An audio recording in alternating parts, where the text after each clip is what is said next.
नमस्कार दोस्तों, back to our channel friends. मैं आप सबका अपने चैनल स्टॉक्स फॉर लाइफ पे बहुत स्वागत करता हूं। Welcome to STFL family day film. बस हम लोग इस वीडियो में हैप्पीएस्ट माइंड के बारे में डिस्कस करने वाले हैं, बिकॉज इसमें अभी के टाइम में एक छोटी सी अपडेट है। टेक्निकल चार्ट पैटर्न में कंडीशन क्या इमर्ज हो रही है, बिकॉज हैप्पीएस्ट माइंड की बात की जाए, एक समय ऐसा था गाइस कि 940 के आसपास भी चला जा चुका था और उसके बाद हमें एक अच्छी खासी रिवर्सल देखने को मिल चुकी है। और गाइस फाइनली इसने 200 का जो मूविंग एवरेज है इसके ऊपर क्लोजिंग देना स्टार्ट कर दी है। तो जी गाइस, कभी भी 200 का मूविंग एवरेज तोड़ता है कोई कंपनी का शेयर प्राइस, ऑफकोर्स उसमें एक डाउन ट्रेंड इमर्ज होता हुआ देखने को मिलता है। और ठीक इसका विपरीत, जब मूविंग एवरेज 200 के ऊपर जाता है तो जी गाइस उसमें एक स्ट्रॉन्ग कंडीशन इमर्ज होते हुए देखने को मिल जाती है। तो जी गाइस 6-8 महीना से हैप्पीएस्ट माइंड का शेयर ऐसा कोई बड़ा धूम नहीं मचा है, बिकॉज सबको अच्छे से पता है कि 6-8 महीना से कम्प्लीटली ASM लिस्ट में था। बट उसके बाद हमें लास्ट वीक ही ASM लिस्ट से कम्प्लीटली ये बाहर आता हुआ देखने को मिला और उसके बाद ही हमें 10% का अपर सर्किट लगता हुआ देखने को मिल चुका है। तो जी गाइस मोमेंटम अभी के टाइम में काफ़ी पॉजिटिव है। बट इधर पे क्या करना सही है और इधर पे निवेश किए हुए हैं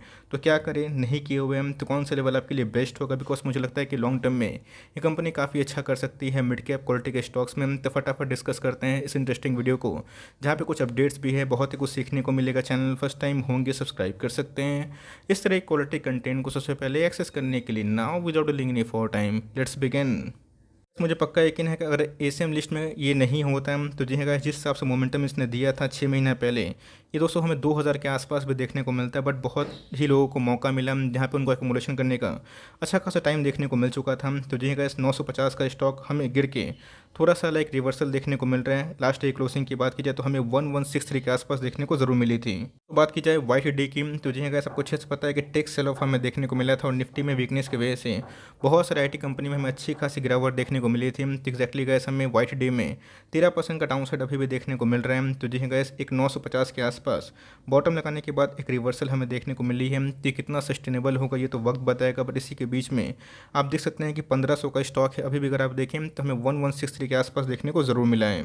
टर्म चार्ट पैटर्न की बात की जाए, आपको जैसे पता है कि ASM लिस्ट में अगर नहीं होता तो ऑफकोर्स इसमें रैली और भी होती, बिकॉज जब से इनकी लिस्टिंग हुई थी इसने अच्छे खासे परफॉर्मेंस दिए थे। 500-700 के लेवल पे हमने बहुत बार कवर भी किया था और देखते ही देखते बहुत क्विक टाइम में 2 गुना भी हुआ था। बट उसके बाद हमें एक डाउन ट्रेंड का स्टॉक देखने को मिला था और उसके बाद हमें थोड़ी सी रिकवरी देखने को मिल चुकी है। तो देखिए कैसे क्या फाइनल रिकवरी है या फिर नहीं, ये तो गैस चार्ट बताएगा और वक्त बताएगा। बट इसी बीच में अगर आप देखें तो हैप्पीएस्ट माइंड AI की बात की जाए, रोबोटिक्स की बात की जाए ब्लॉकचेन की, उसमें अच्छे खासे काम करते हुए देखने को मिलते हैं। एक इमर्जिंग कंपनी है, ऑफकोर्स रिस्की होती है, लेकिन रिस्क उनके लिए होता है जिनकी अवधि शॉर्ट टर्म के लिए होती है। लॉन्ग टर्म में अगर आप इसमें निवेश करते हैं और बने रहते हैं तो ऑफकोर्स मुझे लगता है कि कंपनी आपको बहुत रिवॉर्ड दे सकती है। सर आप देखें तभी के टाइम में कुछ अपडेट्स हमें निकल गया, इसका पता होना आपके लिए बहुत ही महत्वपूर्ण है। Happiest mind partner with out system, a global leader in low code application development. तो जी कैसे अगर आप देखें लो कोड एप्लीकेशन डेवलपमेंट बहुत ही तेज और इंपॉर्टेंट एक टूल हमें देखने को मिलता है, जहाँ पे IT इंजीनियरिंग अगर आप किए हुए हैं, बिलोंग करते हैं, तो ये अपने आप में कैसे इनके आर्म को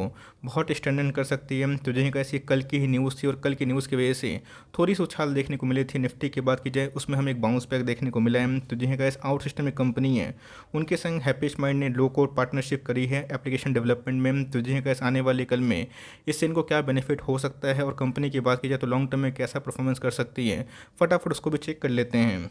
इस पार्टनरशिप से होने वाला है क्या है, जितने भी स्ट्रीमलाइन ऑपरेशन होते हैं उसमें हमें optimize front office and back office जो प्रोसेस है वो ईजिली स्मूथली काम करते हुए देखने को मिल सकता है। डिलीवर की बात की जाए, robust web and mobile workforce की बात की जाए, कंपनी उसमें अच्छे खासे काम कर सकती है, जिसमें अपने ऑपरेशनल डैशबोर्ड सपोर्ट सिस्टम इसको कंप्लीटली कम्प्लेक्सिटी से आगे बढ़ा सकती है। अगर आप देखें इंटीग्रेटेड जितने भी इनके ऑपरेशनल हैं वो काफ़ी स्मूथली चल सकते हैं, इंटरफेस मजबूत होगा। तो जी हाँ गाइस, इनको काम करने में ईज़ होगी, स्पीडिसिटी से काम करता हुआ देखने को मिल सकती है। तो जी गाइस, इस पार्टनरशिप से इनको वर्कफोर्स डेवलपमेंट की बात की जाए, स्मूथनेस की बात की जाए, कॉम्प्लेक्सिटीज़ की बात की जाए, सब में बेनिफिट मिल सकता है। तो जी गाइस, इनके लॉन्ग टर्म प्रॉस्पेक्ट के लिए काफ़ी मजबूत वाली बात हो सकती है। आपको पता है कि IT के जितने भी कंपनी हैं सबको स्ट्रॉन्ग ऑर्डर बुक्स हमें देखने को मिल रहा है, बिकॉज इसके पहले जो IT के स्टॉक्स थे काफ़ी डिफेंसिव थे। बट अभी के टाइम गए जितने भी छोटे मोटे ऑफलाइन बिजनेस भी हैं अपने आप को ऑनलाइन शिफ्ट कर रहे हैं। तो ऑफकोर्स गैस ऑनलाइन शिफ्ट करने में IT सर्विसेज का बहुत इंपॉर्टेंट रोल हो जाता है। तो इसी बीच में गैस हैप्पीएस्ट माइंड IT की बहुत ही अच्छी कंपनी बन सकती है अगर आप उसको लॉन्ग टर्म होल्ड करना सीखे तो।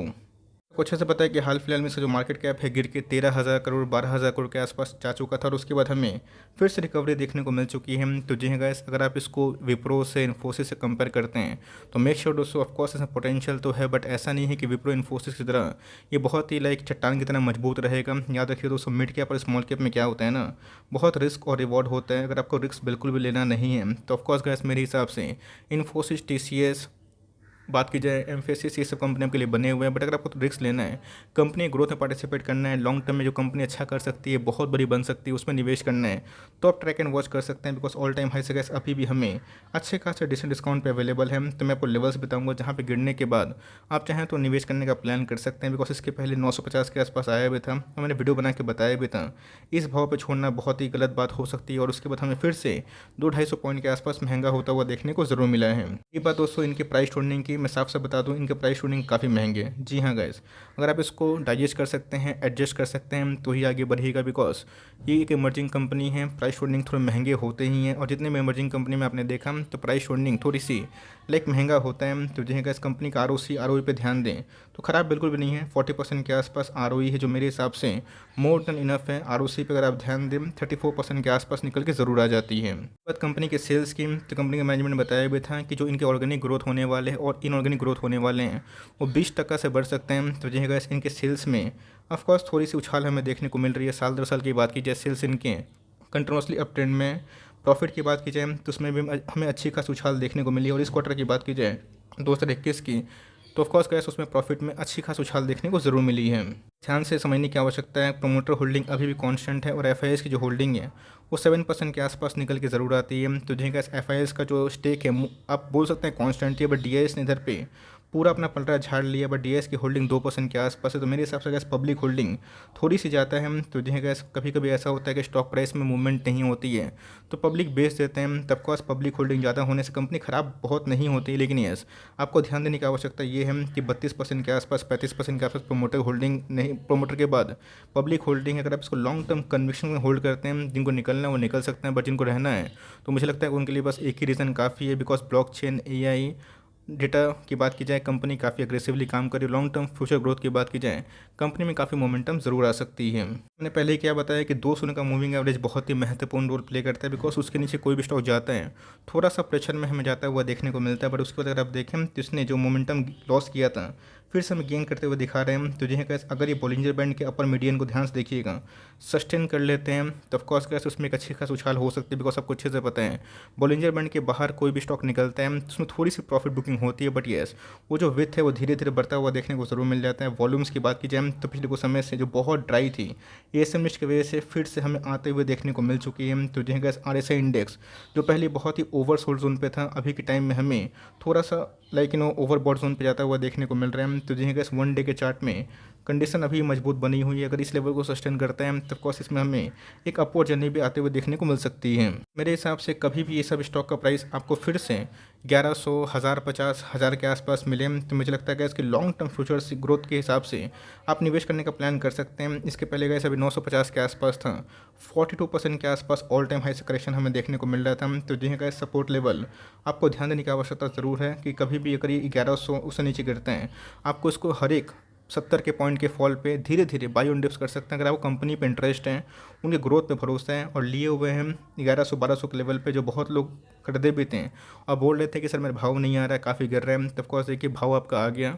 टाइम देना पड़ता है कंप्लीटली। अगर एसीएम लिस्ट में रहेगी तो कंपनी के वॉल्यूम्स में कैसे राइस होगी, तो ऑफकोर्स वॉल्यूम राइस हुए वैसे ही हमें तेजी देखने को मिल रही है। तो गाइस, अगर आपको निवेश करना भी है तो मेरे हिसाब से Q4 के नंबर्स देख लीजिए। नंबर्स अगर आपको सही लगेंगे देन गो अहेड, नहीं लगते हैं आपने अकॉर्डिंग डिसीजन ले सकते। बट लॉस में ऐसी कंपनी को मत बेचिए, टाइम दीजिएगा, पैसे बनेंगे। टाइम नहीं है तो भैया जाइए जितने ब्लूचिप कंपनी है उस पर निवेश करें। बिकॉज ये सब एक हाई रिस्क हाई रिवॉर्ड वाली कंपनी है, इस बात को आप ज़रूर ध्यान दे सकते हैं। तो आई होप मेरा एफर्ट आपको अच्छा लगा। वीडियो सही लगे तो एक लाइक कर दीजिएगा। चैनल फर्स्ट टाइम होंगे तो याद से सब्सक्राइब करना भूलिएगा। फर्दर कोई डाउट है उसको ज़रूर ड्रॉप कर सकते हैं और कुछ तो रिव्यू चाहिए उसका भी नाम ड्रॉप करना भूलिएगा। I would love to make a video on your demand. Guys, मिलते हैं जल्दी ही, तब तक के लिए bye. Thanks for listening friends, God bless you all.